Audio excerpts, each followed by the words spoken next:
I'm really scared to pick this up because it's probably going to spill it everywhere. Oh god.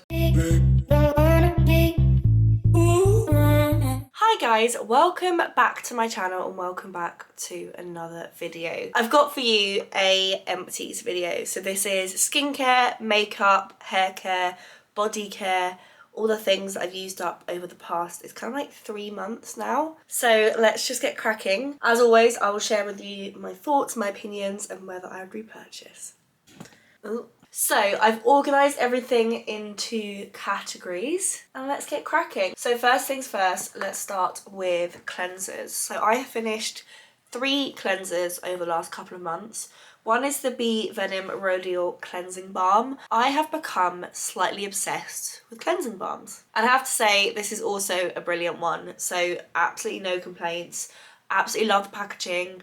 I think the bee bit of it, it's got like bee venom in it, I feel like it's a little bit of a marketing stint, but otherwise a lovely cleanser. I think I've got one that I prefer that from the Inky List that's cheaper, so I probably end up repurchasing that one over this one, but only because of the cost side of things. I still think this is a very good cleanser. Speaking of the Inky List, I finished one of their fulvic acid brightening cleansers. I do prefer their oat milk cleanser, which is the like cleanser I prefer that I was talking about, but this is still a very good one. Inky List do some incredible cleansers, and I'm yet to try one I don't like, and this one was also brilliant. And then last but by no means least, the Bye Bye Milk Melt vegan, I don't know, it's completely rubbed off. I still think I prefer the cleansing balm over like the cleansing milk, which is kind of what this is. And I like some cleansing milks that I've tried where they leave like this weird film on your face. I really don't think this one did. So if you like cleansing milks but you don't like that sensation, this is a good one. So I am a big fan of a toning pad.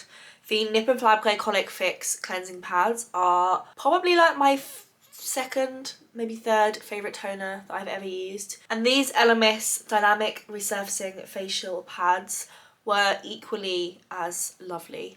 I don't think I would choose these over the Nip and Fab ones. I really feel like they're so similar, and obviously these ones are probably like 2 or 3 times the price. And then I also tried the CosRX AHA BHA Clarifying Treatment Toner. I tried 2 toners from CosRX. The other one, which I think it's like the Whitehead one, was my favourite of the 2, which is why this one ended up being in my collection for a little bit longer. But I like the spray on this. I feel like it's really easy, and because you're spraying it on, you're not using like unnecessary pads to put toner on your face. So yeah, big fan, but I do think I prefer their other one.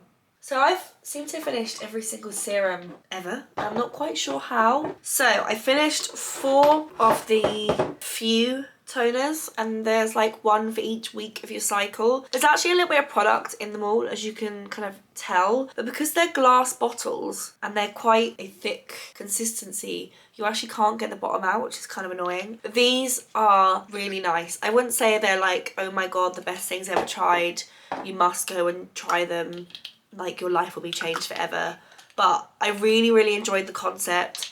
I really enjoyed the fact that there was 1 for each week of your cycle, depending on what like skin needs that you have. My favourite one was definitely the Seeking Clarity one, but yeah, they were lovely. I also thoroughly enjoy the packaging. These probably would be like ultimate favourites if I hadn't tried 2 serums over the last couple of weeks that have truly stolen my heart, and I will talk you through those in a minute. Another one I've tried is from the Inky List. It's the Polyglutamic Acid. This was so hydrating. I think hydrating toners are probably some of the easier ones to make. So there are actually some really nice hydrating toners out there, and this is definitely one of them. I was a big fan of this. Highly recommend. I kind of miss it already. And then the other kind of hydrating toner I tried, but I actually wasn't the biggest fan of this. It's the Vichy Mineral 89 Probiotic Fractions Concentrate. I have tried many things from Vichy that I have loved. The other one is the eye serum, which is in exactly the same range. I don't think this range is that for me.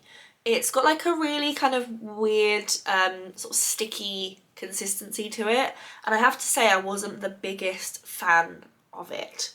I know this is like a firm like cult classic, just don't think I'm on that bandwagon. And then if I want to talk about 2 toners that I honestly miss, We'll go first with the Bondi Sands Golden Hour Brightening Vitamin C Serum. Packaging of this, I could not hate more. I don't know why, but it always gets really gross. I mean, they skimped on the packaging to make the kind of skincare range really affordable, but I think they've skimped too much. If we take the packaging out of the argument and just talk about the product itself, this is one of the only vitamin C, and like by vitamin C serum I mean like a chunky amount of vitamin C, it's got 10% serums I haven't had like an allergic reaction to.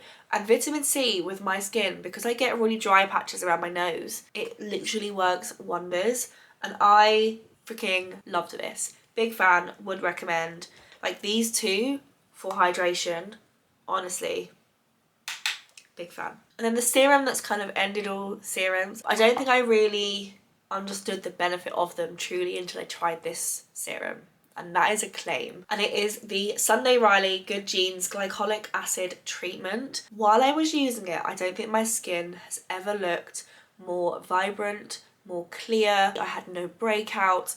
Honestly, I miss this so much. I don't think I have a single kind of serum left in my life that kind of fills this hole that this now leaves. And so I think this is definitely one of those things that I need to pick back up again. So as we kind of mentioned, an eye cream. The other eye cream I tried is the It Confidence in a Cream, which is definitely the one I prefer out of these two.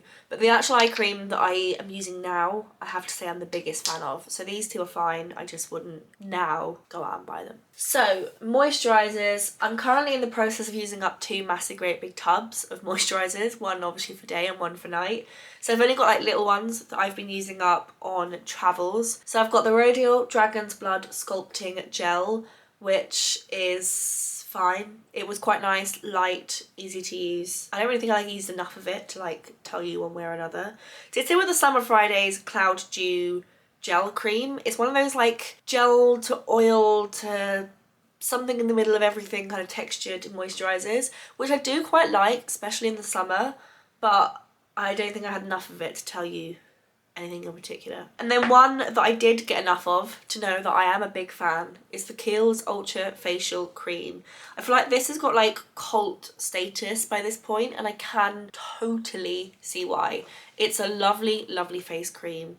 It's not scented, it's got a really good amount of moisture in it. It's really, really lightweight. It's like makeup applies over the top like you've not got moisturizer on. It's beautiful. Would recommend. Probably would repurchase, but I've got a lot of face moisturizers to work my way through.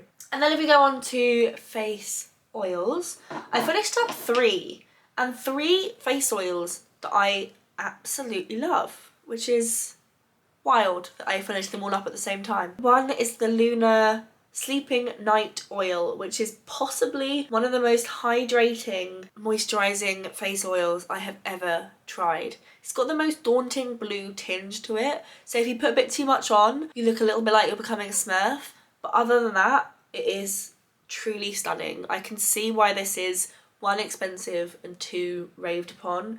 Also, this bottle is deceptively long lasting. Because it's so thick and because it's got a blue tinge, so you really can't put too much of it on, it honestly lasts forever. Big fan, love this, would recommend. I probably would repurchase, but only when it's on offer because it is quite expensive. The other one I tried is the Typology, what's this called? Hydrating Botanical Blend with Papyrus.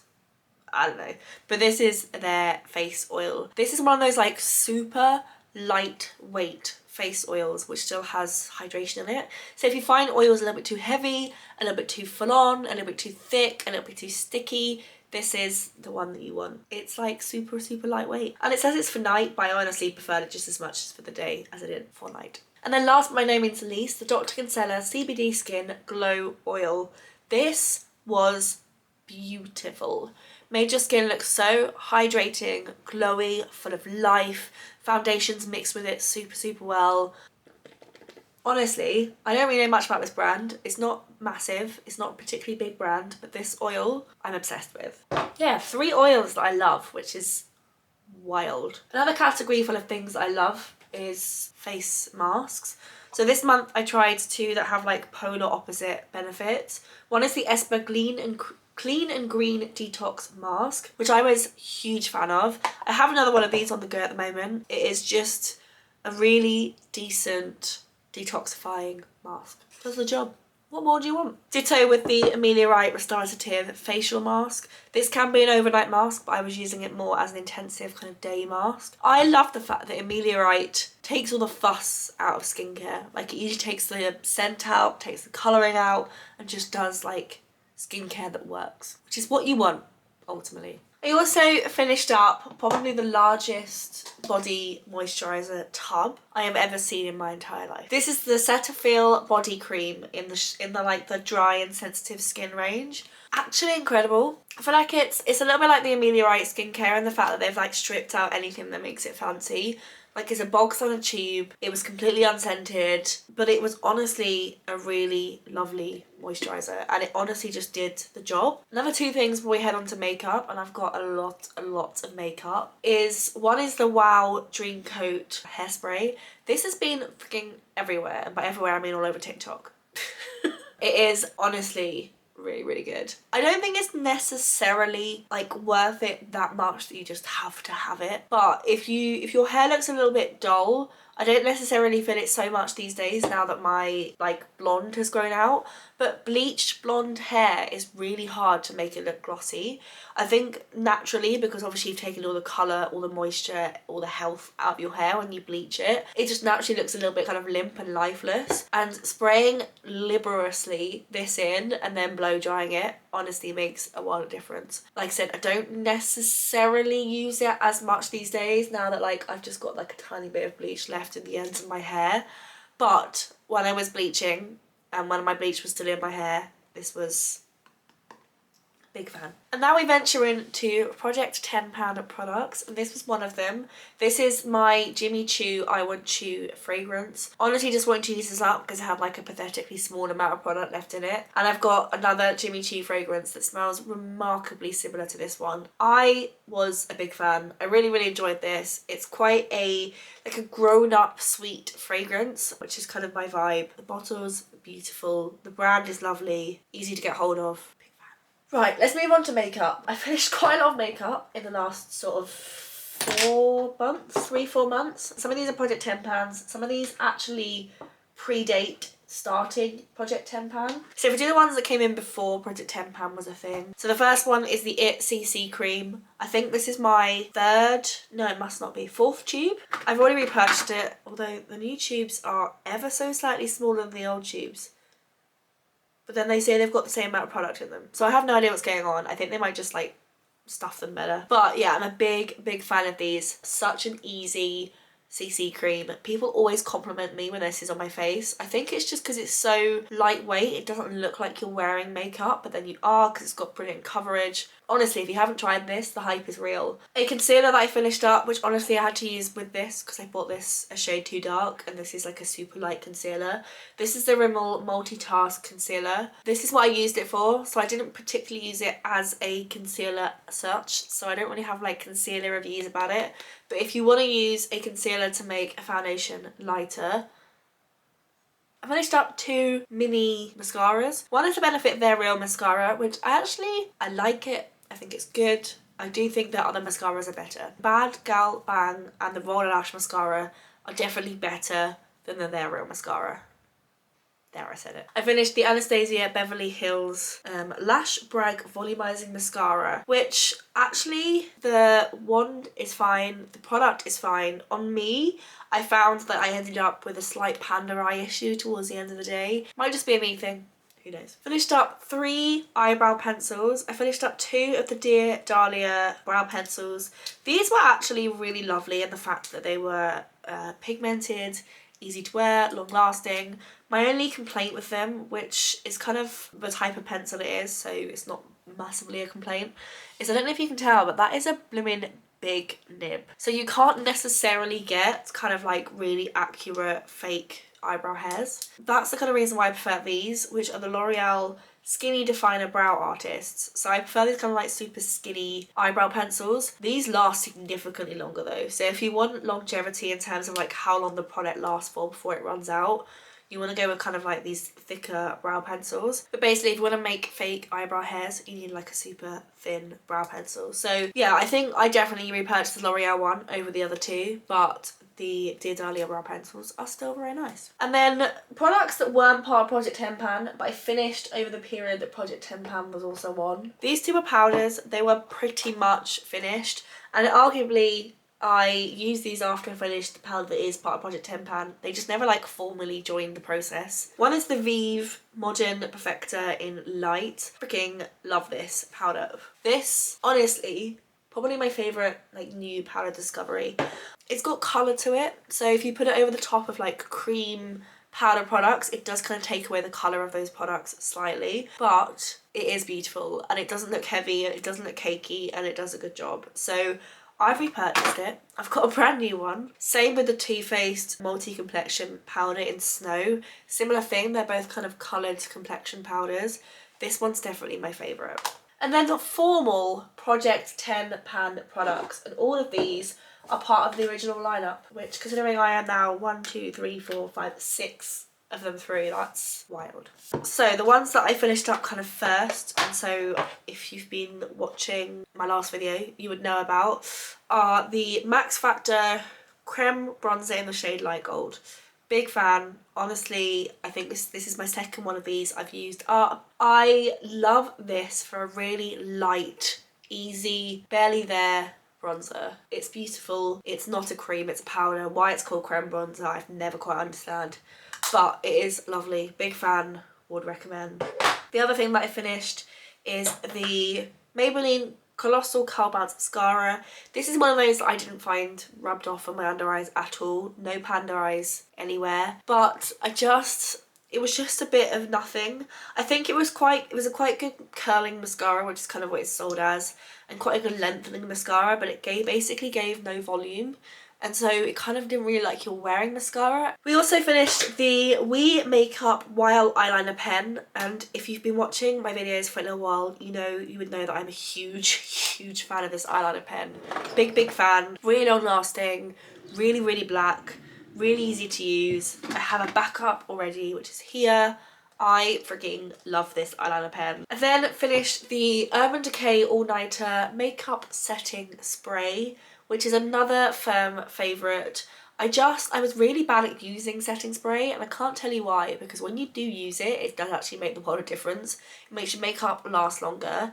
It also makes it kind of set into your face better. There's just so many things about makeup setting sprays that honestly makes the world of difference. I finished the High Miss Moringa Setting Powder. This was actually really lovely because it had like a pearlescent finish to it. It was a powder that didn't look too matte or dry or lifeless. It still left a lot of like life and colour and like glowiness to the skin. So yeah, big fan of this. Finished it up. High Miss is getting easier to get in the UK, but because you can't get it from Boots, Cult Beauty or Beauty Bay, which are like the three places I tend to buy stuff from, I probably won't end up picking this up anytime soon. But when it does appear on one of those websites, I will probably purchase it. And then I finished it this morning, literally while putting on this face of makeup, and I'm kind of sad because it means it's gone. But I'm also quite happy because I've had it a really long time. I finished the NARS Sheer Glow Foundation in Mont Blanc. This is like the end of an era. I feel like this is one of the first high-end makeup foundations that I fell in love with. It was between this, the It CC cream. Yeah, it was them two. We'll definitely repurchase it. It's between this, the Charlotte Tilbury Skin, and the It CC cream are my top 3 foundations of all time, ever. And there you have it. They are all of the skincare, makeup, hair care, and a little bit of body care things that I finished over the months December, January, February, and March. If you like this video, give it a thumbs up, click subscribe, I don't know, everything you want to do, and I will see you guys in my next video. Bye!